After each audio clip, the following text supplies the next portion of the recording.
Hi friends, ಬೇಳೆ ಸಾರು ಮಾಡೋ ವಿಧಾನ ನೋಡ್ಕೊಳ್ಳೋಣ ಬನ್ನಿ. ಬೇಳೆ ಸಾರು ಮಾಡೋದಕ್ಕೆ ಏನೇನು ಸಾಮಗ್ರಿ ಬೇಕು ಅಂತ ಫಸ್ಟ್ ನೋಡೋಣ. ತೊಗರಿ ಬೇಳೆ 1 ಕಪ್ ಅಷ್ಟು, 2ರಿಂದ 3 ಟೊಮೊಟೊ, ಮತ್ತು 2 ಈರುಳ್ಳಿ, ಸ್ವಲ್ಪ ಮೆಂತ್ಯ ಸೊಪ್ಪು, 7ರಿಂದ 8 ಎಸಳು ಬೆಳ್ಳುಳ್ಳಿ, ಕೊತ್ತಂಬರಿ ಸೊಪ್ಪು, 1 ಟೀ ಸ್ಪೂನ್ ಅಷ್ಟು ಕರಿಬೇವು. ಅದ್ರ ಜೊತೆಗೆ ಒಗ್ಗರಣೆಗೆ ಬೇಕಾದಂಥ ಸಾಮಗ್ರಿಗಳು ಎಣ್ಣೆ, ಜೀರಿಗೆ, ಸಾಸಿವೆ, ಒಣಮೆಣಸಿನಕಾಯಿ ಮತ್ತು ಎವರೆಸ್ಟ್ ಸಾಂಬಾರ್ ಮಸಾಲ ಪೌಡರು. ಈಗ ಮೊದಲಿಗೆ ಮಾಡೋ ವಿಧಾನ ನೋಡೋಣ.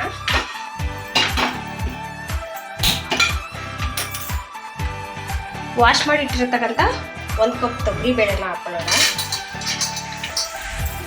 1 ಕಪ್ ತೊಗರಿ ಬೇಳೆಗೆ 2 ಲೋಟ ನೀರು ಹಾಕ್ಕೋಬೇಕು.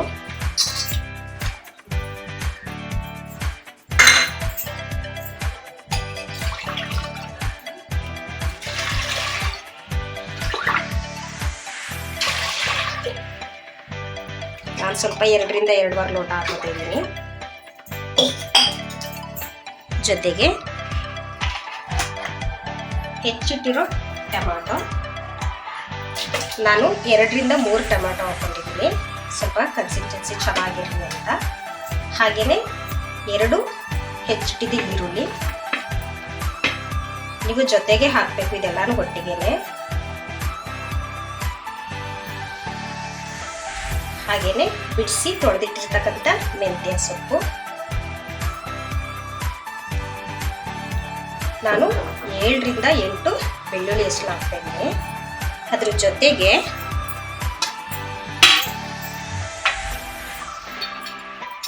ಎವರೆಸ್ಟ್ ಅರಿಶಿನ ಪುಡಿನೂ ಸಹ 1/4 ಟೀ ಸ್ಪೂನ್ ಅಷ್ಟು ಹಾಕ್ತಾ ಇದ್ದೀನಿ. ಇದೆಲ್ಲ ಹಾಕಿದ್ಮೇಲೆ ಒಂದ್ಸಲ ಈ ಥರ ಮಿಕ್ಸ್ ಮಾಡಿ ಕುಕ್ಕರ್ ಮುಚ್ಚಳನ ಕ್ಲೋಸ್ ಮಾಡ್ತಾ ಇದ್ದೀನಿ. 2ರಿಂದ 3 ವಿಸಿಲ್ ಬಂದರೆ ಸಾಕು, ಬೇಳೆ ಬೆಂದಿರುತ್ತೆ ಇದು. ಇವಾಗ ಇದು 3 ವಿಸಿಲ್ ಆಗಿದೆ. ಹೋಗಿದೆ, ಓಪನ್ ಮಾಡಿ ನೋಡೋಣ. ಬೇಳೆ ಚೆನ್ನಾಗಿ ಬೆಂದಿದೆ. ಇದನ್ನ ಈಗ ಏನು ಮಾಡೋಣ ಅಂದರೆ ಸ್ವಲ್ಪ ಸ್ಮ್ಯಾಶ್ ಮಾಡ್ಕೊಳ್ಳೋಣ. ಬೇಳೆ ಚೆನ್ನಾಗಿ ಸ್ಮ್ಯಾಶ್ ಆದಷ್ಟು ಸಾಂಬಾರು ತುಂಬ ಟೇಸ್ಟ್ ಆಗಿರುತ್ತೆ. ಬೇಳೆ ಸ್ಮ್ಯಾಶ್ ಮಾಡಿ ಇವಾಗ ನಾನು ಬೇರೆ ಪಾತ್ರೆಗೆ ಹಾಕೊಂಡಿದ್ದೀನಿ. ಈಗ ಈ ಕಡೆ ಒಗ್ಗರಣೆ ಮಾಡ್ಕೊಳ್ಳೋಣ ಬನ್ನಿ.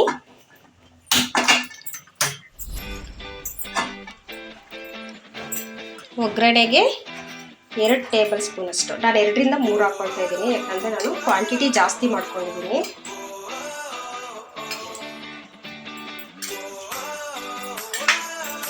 ಇದಾದ ನಂತರ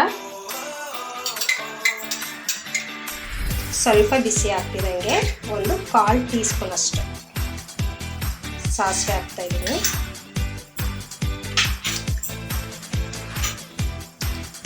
ಒಂದು ಟೇಬಲ್ ಸ್ಪೂನ್ ಅಷ್ಟು ಕರಿಬೇವಿನ ಸೊಪ್ಪು ಹಾಕ್ತೆ.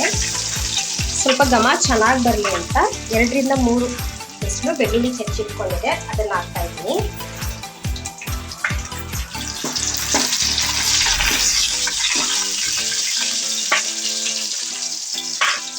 ಒಂದು 1/4 ಟೇಬಲ್ ಸ್ಪೂನ್ ಅಷ್ಟು ಜೀರಿಗೆ ಹಾಕ್ತಾ ಇದ್ದೀನಿ. ಜೀರಿಗೆ ಯಾಕಂದರೆ ಡೈಜೆಷನ್ ಎಲ್ಲ ತುಂಬ ಚೆನ್ನಾಗಾಗುತ್ತೆ ಅಂತ ಜೀರಿಗೆ ಹಾಕ್ತಾ ಇದ್ದೀನಿ.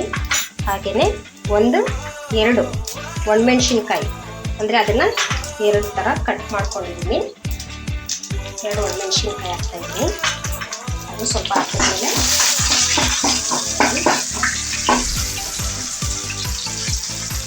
ಅದಾದ ನಂತರ ಮೆಣಸಿನ್ಕಾಯಿನ ಹಾಕ್ತಾ ಇದ್ದೀನಿ.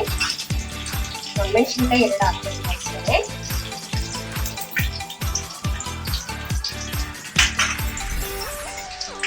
ಒಣಮೆಣಸಿನ್ಕಾಯಿ ಹಾಕಿದ್ಮೇಲೆ ಸ್ವಲ್ಪ ಫ್ರೈ ಮಾಡ್ಕೊಳ್ಳೋಣ ಚೆನ್ನಾಗಿ.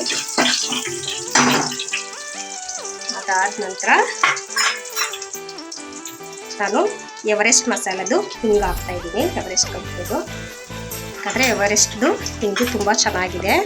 ಸೊ ಅದ್ರ ಜೊತೆಗೆ ಅದು ಹಾಕಿದ ನಂತರ Kashmiri Lal brilliant red chilli powder ತುಂಬ ಚೆನ್ನಾಗಿದೆ ಕಲರಾಗಿ. ಇದಾದ ನಂತರ ಏನು ಮಾಡಿರ್ತೀವಿ ಅಂದರೆ ಇಲ್ಲಿ ಒಗ್ಗರಣೆ ಇದೆಯಲ್ಲ ಈ ಪಾತ್ರೆದು ತಂದು ಸ್ವಲ್ಪ ಹಾಕೋತಾ ಇದ್ದೀನಿ.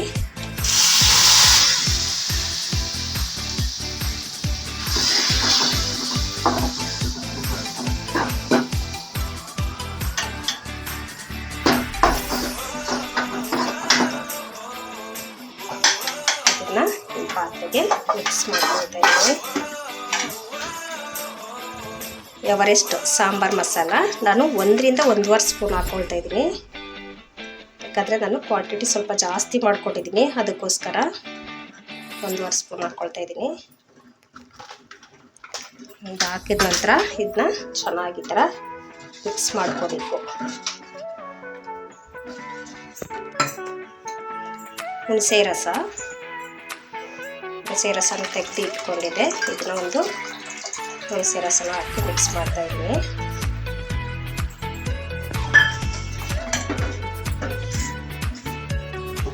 ಒಗ್ಗರಣೆ ಎಲ್ಲ ಆದಮೇಲೆ ಸ್ವಲ್ಪ ಗ್ಯಾಸ್ನ ಸ್ವಲ್ಪ ಸಿಮ್ಮಲ್ಲಿ ಇಟ್ಕೊಳ್ಳಿ, ಯಾಕಂದರೆ ಒಟ್ಟಿಗೆ ಇದ್ದರೆ ಚೆನ್ನಾಗಿ ಬರಲ್ಲ. ಅದಾದಮೇಲೆ ಇದಕ್ಕೆ ನಾನು ಬೆಲ್ಲ, ಎಷ್ಟು ಹುಳಿ ಖಾರಿಗೆ ಎಷ್ಟು ಬೇಕು ಅಷ್ಟು ಬೆಲ್ಲ ಹಾಕ್ತಾ ಇದ್ದೀನಿ. ನಾನು ಸಾಮಾನ್ಯವಾಗಿ ನಾವು ಹುಳಿ ಖಾರ ನೋಡ್ಕೊಂಡು ಹಾಕಿದ್ದೀನಿ, ನೀವು ನಿಮ್ಗೆ ಹೆಂಗೆ ಬೇಕು ಆ ಥರ ಹಾಕ್ಕೋಬೋದು. ಕೊನೆಗೆ ಇದಕ್ಕೆ ಕೊತ್ತಂಬರಿ ಸೊಪ್ಪನ್ನ ಹಾಕ್ತಾ ಇದ್ದೀನಿ ಕೊನೆಯದಾಗಿ. ಅದಾದ ನಂತರ ರುಚಿಗೆ ಎಷ್ಟು ಬೇಕು ಅಷ್ಟು ಉಪ್ಪನ್ನು ಹಾಕ್ಕೊಳ್ತಾ ಇದ್ದೀನಿ. ನಾನು 1 ಟೇಬಲ್ ಸ್ಪೂನ್ಗಿಂತ ಸ್ವಲ್ಪ ಕಡಿಮೆ ಮಾಡ್ಕೊಂಡಿದ್ದೀನಿ.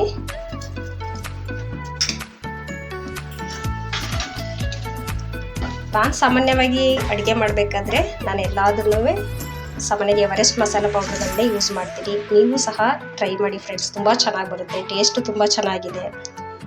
ಫ್ರೆಂಡ್ಸ್, ಬಿಸಿ ಬಿಸಿ ಬೇಳೆ ಸಾಂಬಾರು ರೆಡಿಯಾಗಿದೆ, ತುಂಬ ಚೆನ್ನಾಗಿ ಬಂದಿದೆ, ಅದ್ರ ಘಮನೂ ಸಹ ತುಂಬ ಚೆನ್ನಾಗಿದೆ. ಇವಾಗ ಸರ್ವ್ ಮಾಡೋಣ. ಎಲ್ಲರೂ ಸಹ ಎವರೆಸ್ಟ್ ಸಾಂಬಾರು ಮಸಾಲ ಪೌಡರ್ನ ಯೂಸ್ ಮಾಡಿ, ತುಂಬ ಚೆನ್ನಾಗಿ ಬಂದಿದೆ. ನೀವು ನಿಮ್ಮ ಮನೆಗಳಲ್ಲಿ ಟ್ರೈ ಮಾಡಿ, ತುಂಬ ಟೇಸ್ಟಿಯಾಗೂ ಸಹ ಬಂದಿದೆ. ಎಲ್ಲರೂ ಸಹ ಎವರೆಸ್ಟ್ ಮಸಾಲ ಪೌಡರ್ನ ಯೂಸ್ ಮಾಡಿ. Thank you friends.